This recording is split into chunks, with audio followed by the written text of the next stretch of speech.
Биз бул жолу Анталиядан 100 чакырым алыстыкта жайгашкан экинчи кылымга таандык Александр Македонский учурунда салынган архитектуралык жайлар тууралуу айтып беребиз.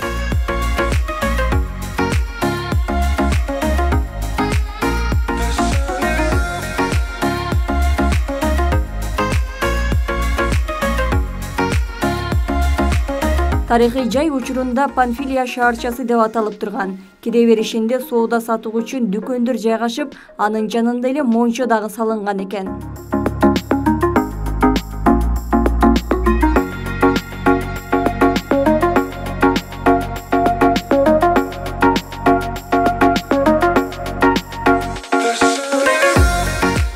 Ал эми тоого карай басканда дароо эле базарга туш келет. Экинчи кылымда бул жайларда колунда бардар адамдар соода сатык кылып турушкан. Анын жанында эле административдик жайы дагы болгон. Мындан сырткары ар кандай маданий иш-чараларды өткөрүү үчүн театрлар дагы болгон дешет.